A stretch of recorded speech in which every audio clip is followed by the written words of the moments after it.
उमेश बिडारीको विसलसँग सेतो जर्सीमा Sankata football खेलाउँदै connect हुने प्रयासमा एकअर्कासँग डिस्पोजेस गर्न सफल बिकी तामाङ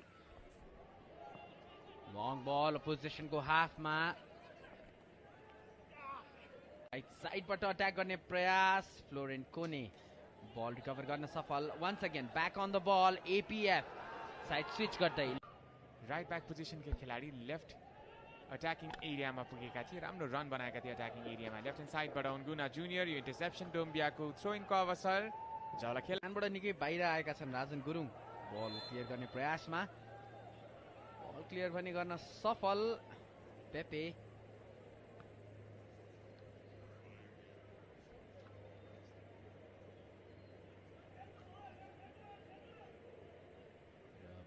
पेपेलाई बल क्लियर बाँकी छ पहिलो हाफको नर्मल टाइममा दुवै टिम 0-0 को बराबरीमा लेफ्ट साइडबाट मौका बनाउने प्रयास झौला खेलको रूप बहादुर लामा डिस्पोजेस गरिदिए उनलाई डम्बियाले एन्ड प्रडक्ट कतिको आउँछ यो चिजलाई पनि निहाल्नु पर्ने आवश्यकता यसैबीच यो कर्नर रूप बहादुरको लेफ्ट ह्यान्ड साइडबाट राइट फुटेड कर्नर हेडलाइनर हुन सक्छ यदि यो गोलमा कन्भर्ट हुन्छ भने तर हेडर गर्न सक्छ राम्रो कनेक्सन खेलाडीहरू बीच उनले स्टार्ट गरेको खेल थियो फ्रेन्ड्स विरुद्धको खेल सो पछि अपराजित नै रहेको छ एपीएफ को टिम रनलाई रिड गरेर पास दिनुपर्ने आवश्यकता थियो फलस्वरूप नथिङ डन पेन्सिभ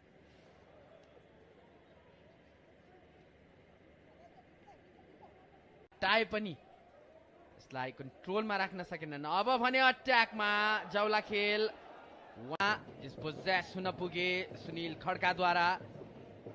अब भने अट्याकमा वन्डरफुल टच निकोलस फर्नान्डेसको फ्लिक गर्न चाहन्थे सायद मिडफिल्डमा आफ्नो टिममेटलाई एक्जिक्युसन राम्रो थियो तर उनको टिममेटसम्म बल पुग्न सकेन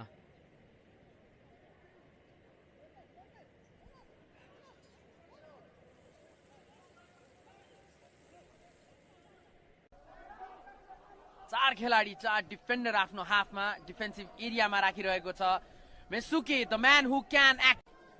न्याथनियल गार्सियासँग फार साइडबाट अब भने अट्याक गर्नेछ मचिन्द्रले यो क्रस ब्लक भएको छ early cross header clear Adama डोम्बिया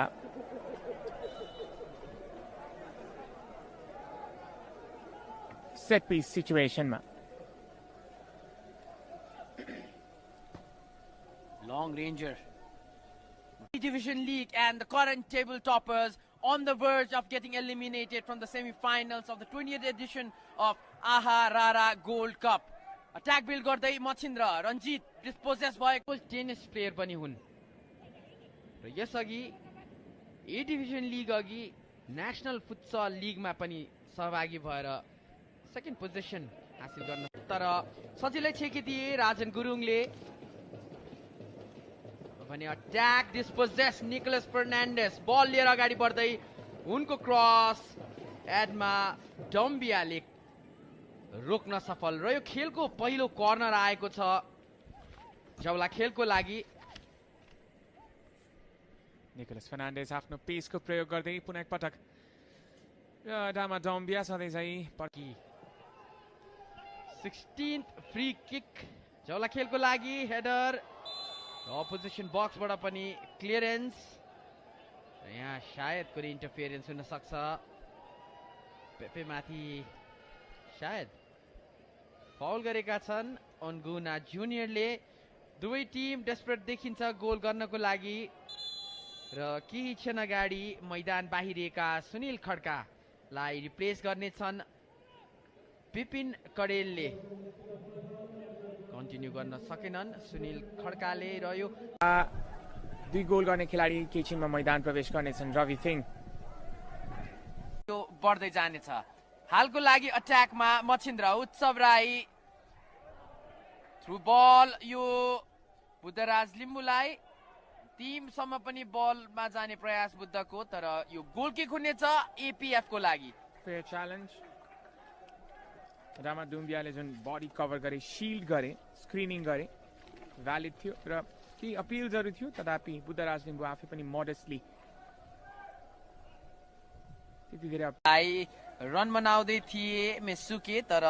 त्यो एफोर्टलाई नवीन लामा क्रिएटिभ पोजिसनमा छन् 4-4-2 फर्मेसनको अट्याकिङ मिडफिल्डर ग्रुपमा खेलिरहेका छन् र आवाज लामिछानेकी डिफेन्सिभ माइन्डसेटमा र यी दुई खेलाडीको कम्बिनेसन धेरै समयदेखि राम्रो रहिरहेको छ नवीन लामा विशेष गरी कि अट्याकिङ मोमेन्टममा खेल्ने गर्थे भने आवाज डिफेन्सिभ मिडफिल्डरमा नै रेगुलर सेन्टर ब्याक आज पार्टनरसिप गर्दै रमा डुम्बियासँग यो पार्टनरसिप निकै नै जमिरहेको छ पछिल्लो 6 खेलमा अनडिफिटेड छ एपीएफ 6 अनडिफिटेड गेम राजा बाबु थापा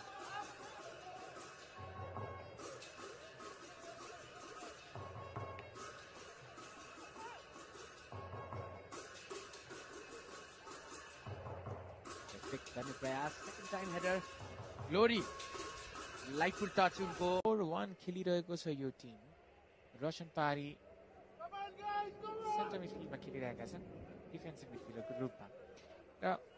इन्ट्रेस्टिङ देखिएको छ आजको लाइनअप विशेष गरी जब हामीले लक्ष्मण रुसाललाई लेफ्ट विङमा देखिरहेका छौँ एउटा ठुलो ग्याप पनि छुटिरहेको छ यहाँनिर लेफ्ट सेन्टर मिडफिल्ड पोजिसनमा जसलाई सुभाष गुरुङले कन्ज्युम गरिरहेका छन् तर सङ्कटा अब भने पोजेसनमा अर्को डायगनल लङ बल खेलाइरहेको छ सङ्कटाले आज पेपे क्लियरेन्स गर्दै हुनेछन् राजेन गुरुङ फुल कम्पोज ब्याक पास डोम्बिया सङ्कटा पार साइडबाट फोडे फोफाना मार्फत अट्याकमा क्रस फोडेको ग्लोरी टार्गेट म्यान हिजो मात्रै 20 वर्ष पुरा भएका उनको बर्थडे थियो हिजो 10 वर्षको उमेरदेखि खेल्न थालेका र भ्यालेन्सियाको एकाडेमीमा 10 वर्षको उमेरदेखि खेलेका खेलाडी हालको लागि अफसाइड इच्छामा थियो हामी अफसाइडको फ्ल्यागको नवीन गौतम फार साइडका असिस्टेन्ट रेफरी रहेन उनको एक्युरेसी त्यति राम्रो रहेन सो अवस्थामा लाइटफुल टच लाइन तानिरहेका थिए वा भनौँ लाइन एक्सटेन्ड गरिरहेका थिए उनी दौडिन खोजिरहेका थिए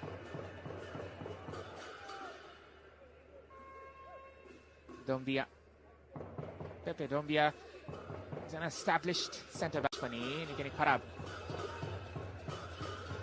अमित तामाङ च्यानलमा बल फालेका थिए आफ्ना फरवर्ड ग्लोरीको लागि सजिलै क्लियरेन्स गर्नेछन् सायद रामा डोम्बियाले र यो दुई अफ्रिकन खेलाडीहरूको टसल विजेता यो टसलमा ब्लक गरिदिए एपीएफका खेलाडीले 65औं मिनेटमा कर्नर डिफेन्ड गर्दै एपीएफ मौका छ सङ्कटालाई यस सेट पिस मार्फत गोल गर्ने कर्नर किक फार पोस्टमा रेडी थिए फोफाना फोडे फाउल गर्न पुगेका छन् र पेपे डोम्बिया मैदानमा लडिरहेका छन् उनको ब्याक इन्जुरी कन्सर्न हामी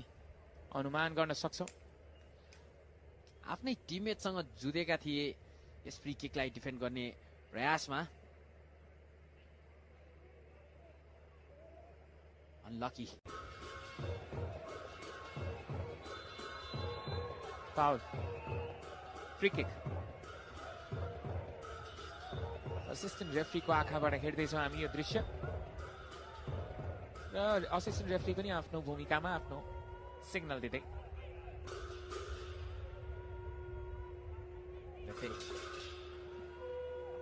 अकिलिज संकेत दिइरहेका छन्